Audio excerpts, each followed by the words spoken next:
Hello and welcome to this, the last holiday special.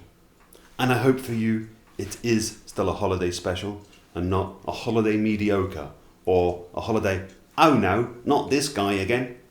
This episode, we turn our focus to Europe, the land of Santa Claus, the Julenisse, Christmas market and Glühwein, and more darker tales. European Christmas folklore rivals Halloween for tales of ghosties and ghoulies and long-leggedy beasties and things that go bump in the night. The most famous of these, the one with the best marketing division, is the Krampus, a goat-headed, cloven-hooved demon with a lolling tongue that wouldn't see out of place at a Kiss concert. The Krampus would tour with St. Nicholas through towns and villages in southern Germany on the first Advent, the 5th of December, handing out sweets or whippings with a swatch of birch, depending on whether you had been a good or bad child. While the Krampus may be the most famous, it is by far not the most gruesome. That honour goes to the figure known as Frau Perchta, who, as traditions go, is far older than the Krampus, going back to Viking times and the goddess Frigga. Frau Perchta is also known as the belly slitter, for her predilection of slicing open the bellies of children, removing the innards, and filling it with straws and rock. Not all Christmas creatures are so anthropomorphic. In Iceland, there is the Julekötturinn, or the Yule Cat, who could be as large as a man or as big as a house, and, like Krampus and Frau Perchta, was used to encourage people to work hard and be active up until Christmas. For if you were lazy, the Yule Cat would steal into your home and eat your Christmas dinner, and, if you were unlucky, maybe eat you as well. But our final tale, whilst not so gruesome, is, in the ways of European Christmas stories, somewhat melancholy. It comes from the Danish master Hans Christian Andersen, who also wrote The Little Mermaid, but this story is not so uplifting. This is the story of a little match girl. It was dreadfully cold. It was snowing fast and was almost dark as evening came on, the last evening of the year. In the cold and the darkness, there went along the street a poor little girl, bare-headed and with naked feet. When she left home, she had slippers on, it is true, but they were much too large for her feet, slippers that her mother had used till then. And the poor little girl had lost them in running across the street when two carriages were passing terribly fast. When she looked for them, one was not to be found, and a boy seized the other and ran away with it, saying he would use it for a cradle some day when he had children of his own. How big were her mother's feet? Was she a clown? So, on the little girl went with her bare feet that were red and blue with cold. In an old apron that she wore were bundles of matches, and she carried a bundle also in her hand. No one had bought so much as a bunch all the long day, and no one had given her even a penny. Poor little girl!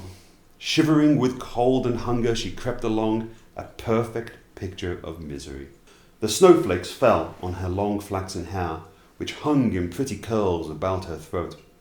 But she thought not of her beauty, nor of the cold. Lights gleamed in every window, and there came to her the savoury smell of roast goose, for it was New Year's Eve, and it was this of which she thought. In a corner, formed by two houses, one of which projected beyond the other, she sat cowering down. She had drawn under her little feet, but still she grew colder and colder. Yet she dared not go home, for she had sold no matches and could not bring a penny of money. Her father would certainly beat her, and, besides, it was cold enough at home, for they had only the house roof above them, and though the largest holes had been stopped with straw and rags, there were left many through which the wind could whistle. And now her little hands were nearly frozen with cold. Alas! A single match might do her good if she would only draw it from the bundle, rub it against the wall, and warm her fingers by it. So, at last, she drew one out. Whisht! How it blazed and burned! It gave out a warm, bright flame like a little candle, and she held her hands over it. A wonderful little light it was. It really seemed to the little girl as if she sat before a great iron stove with polished brass feet and the brass shovel and tongs. So blessedly it burned that the little maiden stretched out her feet to warm them also. How comfortable she was! But lo, the flame went out, the stove vanished, and nothing remained but the little burned match in her hand. She rubbed another match against the wall. It burned brightly, and where the light fell upon the wall, it became transparent like a veil, so that she could see through it into the room. A snow-white cloth was spread upon the table, on which was a beautiful china dinner service, while a roast goose, stuffed with apples and prunes, steamed famously, and sent forth a most savoury smell. And what was more delightful still, and wonderful, the goose jumped from the dish, with knife and fork still in its breast, and waddled along the floor straight to the little girl. But the match went out then, and nothing was left to her but the thick, damp wall. She lighted another match, and now she was under a most beautiful Christmas tree, larger and far more prettily trimmed than the one she had seen through the glass doors at the rich merchants'. Hundreds of wax tapers were burning on the green branches, and gay figures, such as she had seen in shop windows, looked down upon her. The child stretched out her hands to them, and the match went out. Still the lights of the Christmas tree rose higher and higher. She saw them now as stars in heaven, and one of them fell, forming a long trail of fire. "Now someone is dying," murmured the child softly, for her grandmother, the only person who had loved her, and who was now dead, had told her that whenever a star falls, a soul mounts up to God. She struck yet another match against the wall, and again it was light, and in the brightness there appeared before her the dear old grandmother, bright and radiant, yet sweet and mild, and happy as she had never looked on earth. "Oh, grandmother!" cried the child, "take me with you.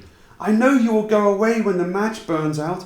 You, too, will vanish, like the warm stove, the splendid New Year's feast, the beautiful Christmas tree." And lest her grandmother should disappear, she rubbed the whole bundle of matches against the wall. And the matches burned with such a brilliant light that it became brighter than noonday. Her grandmother had never looked so grand and beautiful. She took the little girl in her arms, and both flew together joyously and gloriously, mounting higher and higher, far above the earth. And for them there was neither hunger nor cold nor care. They were with God. But in the corner, at the dawn of day, sat the poor girl, leaning against the wall with red cheeks and smiling mouth, frozen to death on the last evening of the old year. Stiff and cold she sat, with the matches, one bundle of which was burned. "She wanted to warm herself, poor little thing," people said. No one imagined what sweet visions she had, or how gloriously she had gone with her grandmother to enter upon the joys of a new year. So I did warn you, European tales are somewhat melancholy, but we can't leave it at that. We can't leave it with such a down, depressing tale. So we're going to finish with one more. This is written by the brothers Grimm, those of the Schwarzwald, and this is The Elves and the Shoemaker. A shoemaker, by no fault of his own, had become so poor that at last he had nothing left but leather for one pair of shoes. So in the evening he cut out the shoes which he wished to begin to make the next morning, and as he had a good conscience, he lay down quietly in his bed, commended himself to God, and fell asleep. In the morning, after he had said his prayers and was just going to sit down to work, the two shoes stood quite finished on the table. He was astounded and did not know what to say to it. He took the shoes in his hands and observed them closer, and they were so neatly made that there was not one bad stitch in them, just as if they were intended as a masterpiece. Soon after, too, a buyer came in, and as the shoes pleased him so well, he paid more for them than was customary, and with the money the shoemaker was able to purchase leather for 2 pairs of shoes. He cut them out at night, and next morning was about to set to work with fresh courage. But he had no need to do so, for when he got up they were already made, and buyers were also not wanting, who gave him money enough to buy leather for 4 pairs of shoes. The following morning too he found the 4 pairs made, and so it went on constantly. What he cut out in the evening was finished by the morning, so that he soon had his honest independence, and at last became a wealthy man. Now it befell that one evening, not long before Christmas, when the man had been cutting out, he said to his wife before going to bed, "What think you that if we were to stay up tonight to see who it is that lends us this helping hand?" And he only asked that now. I would have asked at least after the second night. I mean, does he not have any curiosity? Anyway, the woman liked the idea and lighted a candle, and then they hid themselves in a corner of the room behind some clothes which were hanging up there and watched. When it was midnight, two pretty naked men came down, sat down by the shoemaker's table, took all the work which was cut out before them, and began to stitch and sew and hammer so skillfully and so quickly with their little fingers that the shoemaker could not turn away his eyes for astonishment. They did not stop until it was all done and stood finished upon the table, and then they ran quickly away. Next morning the woman said, "The little men have made us so rich, and we really must show that we are grateful for it. They run about so and have nothing on, and must be cold. I'll tell thee what I will do. I will make them little shirts and coats and vests and trousers, and knit both of them a pair of stockings, and do thou too make them 2 little pairs of shoes." The man said, "I shall be very glad to do it." And one night, when everything was ready, they laid their presents all together on the table instead of their cut-out work, and then concealed themselves to see how the little men would behave. At midnight, they came bounding in and wanted to get to work at once, but as they did not find any leather cut out, but only the pretty little articles of clothing, they were at first astonished, and then they showed intense delight. They dressed themselves with the greatest rapidity, putting the pretty clothes on and singing, "Now we are boys so fine to see, why should we longer cobblers be?" Then they danced and skipped and leapt over chairs and benches. At last they danced out of doors. From that time forth they came no more, but as long as the shoemaker lived, all went well with him, and all of his undertakings prospered.